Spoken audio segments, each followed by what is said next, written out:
Vu que Marvel veut nous resservir le MCU de 2012 en réembauchant Iron Man et Black Widow, peut-être vont-ils aussi avoir besoin de Pepper Potts, et si l'actrice Gwyneth Paltrow s'est dit très occupée par sa marque Goop, eh bien, elle a quand même pris le temps de déclarer que le seul qui pourrait la convaincre de revenir faire l'actrice devant les caméras, c'est Robert Downey Jr. C'est pratique, hein. Moi je pense surtout qu'à force de faire croire aux gens qu'ils peuvent acheter des bougies qui sentent exactement comme son vagin, elle va finir par faire faillite en remboursant tous les types qui vont découvrir très vite que la cire n'est absolument pas comestible, et tous les véganes un peu surpris de devoir payer 75 balles pour une toute petite bougie qui sent le carpaccio.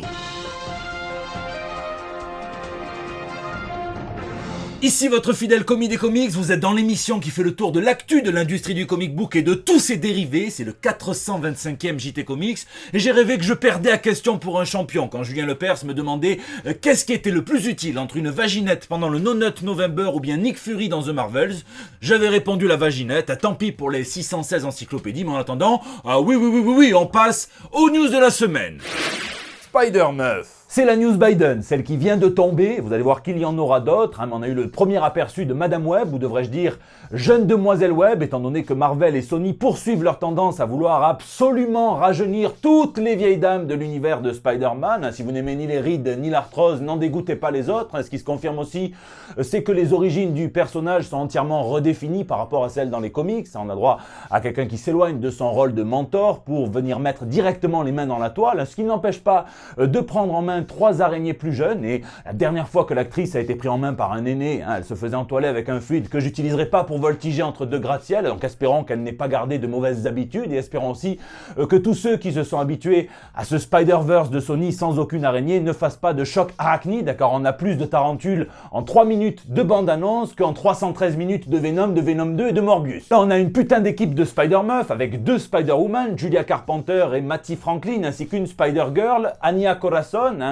Carpenter, elle obtient ses pouvoirs en étant un petit peu malgré elle la cobaye d'une organisation qui va en plus des pouvoirs classiques de Spider-Man lui donner des fluides, des toiles d'araignée psioniques. Mattie Franklin, elle obtient ses pouvoirs dans un rituel qui est réalisé entre autres par Norman Osborn et d'autres personnages de l'univers de Spider-Man, et en plus des pouvoirs d'araignée, ce qui la différencie, c'est ses 4 pattes psychiques supplémentaires qu'elle peut faire apparaître, ainsi que sa capacité à voler. Et Corazon, eh bien, elle obtient ses pouvoirs en se faisant transférer un petit peu d'énergie vitale de quelqu'un qui s'appelle Legar, et ensuite elle est plongée là-dedans quand la famille de Kraven le chasseur va la prendre pour cible. Elle, sa toile est organique, donc pas de problème de recharge de fluide, et aussi elle maîtrise le camouflage et l'invisibilité, un petit peu comme le palestinien influent DJ Khaled quand il s'agit de donner de la voix pour son pays. Bon, la cerise sur le gâteau, c'est Ezekiel Sims, qui est plutôt bienveillant et qui n'est pas en tout cas un ennemi dans les comics en général, qui là vient emprunter son look, puisqu'on nous le donne comme un faux Spider-Man à Kane. Tous les fans de Kane, du clone de Peter Parker, vont être totalement dégoûtés, et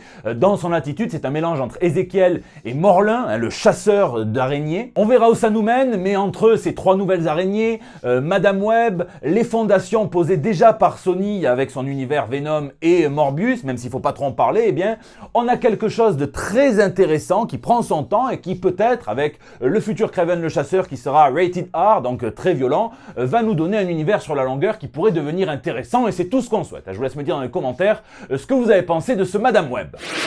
L'incroyable casse-couille. Beaucoup d'entre vous étaient verts à la suite de l'annonce de son départ du MCU, au moins autant que lui dans le film, puisqu'on parle d'Edward Norton, qui avait tenu à réviser lui-même le scénario de l'incroyable Hulk, second film du MCU réalisé par Louis Leterrier. Alors, le bien nommé scénariste Zach Penn dévoile l'étendue de quelques modifications et prouve au passage que Norton, en grec ancien, ça doit vouloir dire casse-burne, puisque quand Penn écrivait « Il marche en direction de l'Est en portant une casquette bleue », Norton renvoyait « Il marche en direction de l'Ouest portant une casquette rouge », et pareil pour sa collègue de travail qui devait s'appeler Lorina.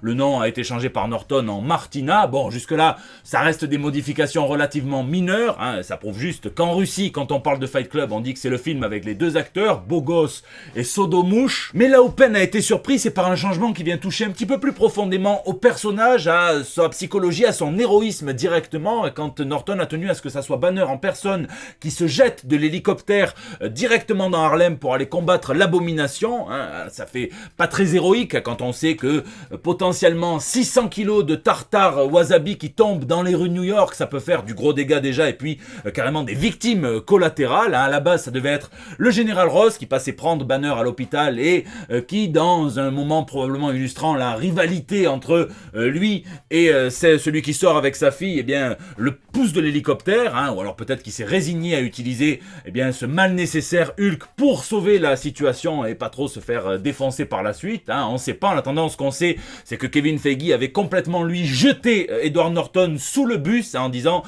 qu'il ne reviendrait pas et que ce n'était absolument pas pour des raisons financières. En gros, on aurait pu te payer, mais c'est juste parce qu'il voulait des acteurs qui étaient un petit peu plus collaboratifs et qui reflétaient l'esprit créatif de tout le reste de l'équipe. Hein. C'est l'équivalent Hollywood d'un syndrome de la tourette. Hein. Norton ferait partie des 2 personnes blacklistées officiellement par Kevin Feige. Hein. Il avait été question qu'il revienne pour la saison 1 de She-Hulk, mais même pas. Hein. Il y a lui et il y a Joss Whedon. Je vous laisse me dire ce que vous pensez de ce choix dans les commentaires. Transposition. Malgré le flop quasi programmé de The Marvels et le pire démarrage au box-office pour un film du MCU avec 47 millions de dollars à peine pour le premier week-end d'exploitation, celle qui crève quand même l'écran dans le film, Miss Marvel, Iman Vellani espère qu'elle va avoir droit à une saison 2 pour ses aventures. Ah, et on l'espère aussi. Moi, ce que j'ai toujours aimé, ce que j'adore encore chez elle, c'est déjà son amour pour les comics. Elle en lit, elle est capable même de donner des leçons à Kevin Feige sur le sujet, même si elle explique que là, elle s'est arrêtée de lui envoyer des mails ou de lui écrire des textos pour lui apprendre les comics puisqu'elle attend que ça soit renouvelé et après elle s'y remettra. Hein. J'aime aussi le fait qu'elle incarne la nouvelle génération, pas la mienne mais elle le fait avec brio. J'aime son caractère spécial dans tout le MCU puisqu'en étant la toute première mutante de cet univers, eh bien elle ouvre la porte aux X-Men et c'est tout à fait logique puisque si il suffisait de se mettre un bracelet pour avoir des pouvoirs, eh bien qu'est-ce qui différencierait Kamala Khan de n'importe quel client d'Histoire d'Or hein, rien du tout. Hein, non, les pouvoirs doivent venir de l'intérieur. Ça, avec Wolverine, ils l'ont compris. En début, dans les comics, ses gants étaient griffus, pas son squelette. On la reverra puisqu'elle a un futur tout tracé dans Young Avengers, peut-être en tant que leaduse, sauf si Marvel arrive à faire venir Miles Morales dans le MCU. Hein. Mais bon, s'ils embauchent de très bons scénaristes et qu'ils mettent le paquet sur l'histoire d'une belle saison 2 avec des épisodes un petit peu plus longs, ils peuvent compter sur moi, je regarderai et je ne serai pas le seul, je pense. Bon, en attendant, vous savez que le retard fait partie de la gestation, c'est même généralement ce qui vient juste après la copulation, mais pendant que DC songe à couper certains films comme Son Coyote versus Bip Bip, Marvel ne veut seulement que décaler certaines de ses productions, hein, puisque 2 mois de décalage pour Deadpool 3, 6 mois pour Captain America 4, 9 mois pour Blade, 7 mois pour Thunderbolt, ce qui fait qu'il n'y aura qu'un seul film purement MCU en 2024, hein, mais n'ayez crainte, hein, puisque je ne sais pas pour l'oiseau, les avions, c'est mieux qu'il le soit, mais Superman, lui, sera ponctuel et James Gunn annonce que la sortie de Superman Legacy est maintenue au 11 juillet 2025, comme à l'origine. Et puis attention, pour tous ceux qui fantasment sur les Superman jamais réalisés, après celui de Nicolas Cage, voici venu un nouveau joueur, Josh Hartnett, qu'on a pu voir en tenue de Superman en 2002, tel qu'il devait l'incarner dans un film réalisé par Brett Ratner, scénarisé par J.J. Abrams, qui devait s'appeler Superman Flyby, donc Superman survol, hein, plutôt de reconnaissance, à ne pas confondre avec Superman Drive-By, hein, où Clark Kent se reconvertit en chauffeur Uber après qu'il voit que plus personne ne lit de la presse écrite ou ne se soucie du vrai journalisme, hein, et encore mieux, la suite Superman Go Fast, un Elseworld qui se déroule sur la Terre 0823 1313, où Superman découvre qu'il n'est pas trop mauvais pour faire des petits allers-retours rapides entre la France et l'Espagne. Il s'appelle Jeremy White, l'acteur cartonne dans sa série de cuisine The Bear, et il déclare comment il a foiré selon lui une audition à la Marvel, sans dire si c'était Kevin Feige en face ou si c'était juste un film de super-héros. Il dit que il l'a mal joué en raison de son propre scepticisme à l'égard de ce genre de film. Il aurait croisé les bras et déclaré expliquez-moi pourquoi je devrais jouer dans votre film. Et forcément en face, on lui a répondu un petit va te faire foutre des familles. Et c'est dommage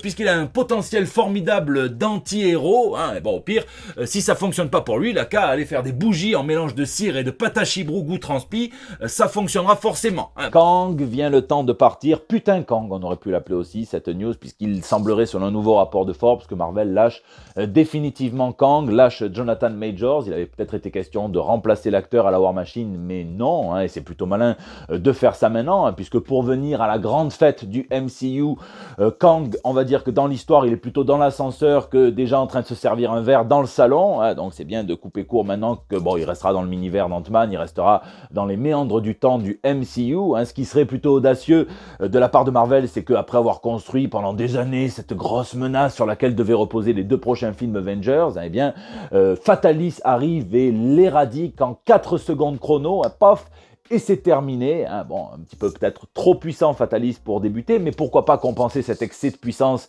dans le négatif, dans l'antagonisme, avec un excès de puissance x4 des 4 fantastiques du côté des gentils, ça peut être pas mal. Vous le savez, rien ne se perd, rien ne se crée, tout se transforme, comme disait Caitlyn Jenner. Eh bien, il semblerait que la Warner recycle la scénariste Anna Nogueira, qui écrivait déjà le projet abandonné de film Supergirl avec Sacha Caillé. Eh bien, elle va écrire Supergirl Woman of Tomorrow du DCU. Je comprends pas très bien pourquoi il n'embauche pas Tom King pour faire tout simplement la transcription de son comics sur lequel semble être adapté et basé la promo de ce film, et adapté donc sa crise existentielle pour Kara-El dans le DCU. On verra. En attendant, la meilleure nouvelle de la semaine d'ici au cinéma, c'est que Noël sera Batman. Oubliez le décollage dans les airs d'Hans Gruber depuis l'aéroport du Nakatomi. Mary Little Batman a l'air de déchirer. Ça a l'air déjà très drôle. Ça sortira sur Amazon Prime. Ça a l'air surtout très stylé graphiquement. Ils ont fait le choix de ne pas faire de la 3D, de ne pas faire quelque chose de lisse et de nous laisser vraiment quelque chose de cartoon. Et il me tarde de voir cette aventure père-fils entre Damian et Bruce Wayne. Damian qui va se retrouver un petit peu seul pour sauver Gotham City des griffes du Joker qui veut tout simplement voler Noël. Rien que ça.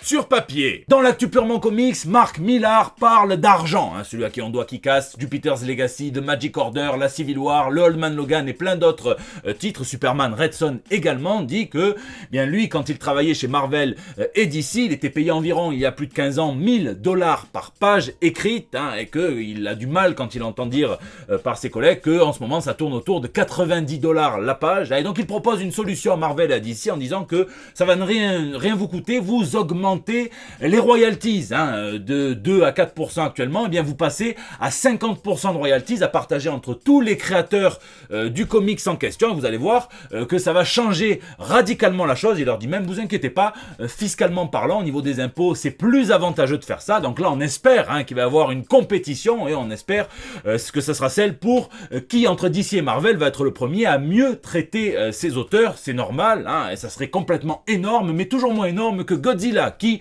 on le sait peu, a été un des héros Marvel les plus fameux dans les années 70, vers la fin des années 70, avec Earth Triumph. Marvel va compiler et sortir dans un omnibus les 24 chapitres de la série scénarisée par Doug Moench, où on pouvait voir Godzilla se frotter à l'univers Marvel. Dès le premier chapitre, c'est Nick Fury, qui était au moins aussi utile là aussi qu'un préservatif décapité, mais qui passe le relais à Dum Dum Dugan, qui lui se fait cramer la moustache par un Godzilla miniature rétréci grâce aux particules PIM, qui s'enfuit et va se battre contre des rats dans New York, des rats d'égout, ce qui est un tout petit entraînement pour lui.